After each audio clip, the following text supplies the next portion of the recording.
Pilgrims and Puritans, are those just two different names for the same people? Well, let's find out. Hi, my name is Gay O'Neill, and this is Jesus Stories, where we find out about church history and about heroes of the faith. The invention of the printing press in 1436 gave everyday people access to the Bible for the first time. Martin Luther posted his 95 Theses, creating the division between the Protestant and Catholic churches. And in England, Henry VIII broke away from the Catholic Church, creating the Church of England. A group of English lay people reading the Bible questioned the pomp and circumstance of the Anglican and Catholic churches. These lay people believed that the grandeur got in the way of worship, so they built pure church buildings and held pure worship services. These were the Puritans. The purity of their worship actually spread to their lifestyle and clothing. And by the way, the black cats and the shoes with the buckles on them never happened. That was made up more than 300 years later.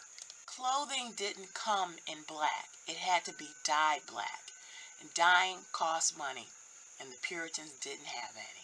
The buckles were around at that time, but the Puritans would have considered that a little ostentatious. Because the Church of England was headed by the king, rejecting the Anglican Church basically amounted to treason. Not attending official church services resulted in fines, imprisonment, and banishment. Most Puritans attended official church services and worked to reform the Anglican Church from within. But others could not in good conscience be a part of the established church, treason or no treason. These Puritans were called separatists. They created a network of underground churches, but this wasn't enough to escape the king's wrath. So in 1608, the separatists fled to the Netherlands. The separatists established a little English-speaking community in Leiden, and they enjoyed the Dutch tolerance for Protestant congregations. 10 years later, though, the separatists were struggling financially, and they were watching their children lose their English culture, which they were still proud of. So the separatists decided to make a pilgrimage to the New World, where they would build the ideal church. No prayer book, no formal creeds or belief statements, no pope, no king, but just Jesus Christ as revealed in the scriptures. No sermons or preaching, but just the testimony of the Holy Spirits. Decisions, including the selections of leaders, would be made democratically. So these were the Pilgrims, a subset of Puritans who separated from the Church of England and started a new life in the New World. So the Puritans were English Protestant Christians who avoided the grandeur of the Anglican and Catholic churches for simpler forms of worship.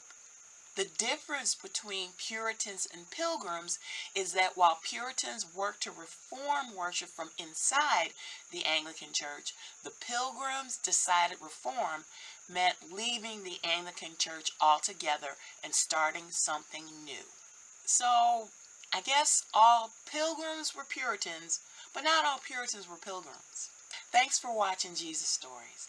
This channel is all about church history and about heroes of the faith, because so much of who we are is because of who they were. Please do give the video a like. It really is a huge help to the channel. And please share it with the people that you care about. Also, as always, please let me know in the comments what topics you'd like to hear me talk about. Thanks again for watching. See you next time. Bye-bye.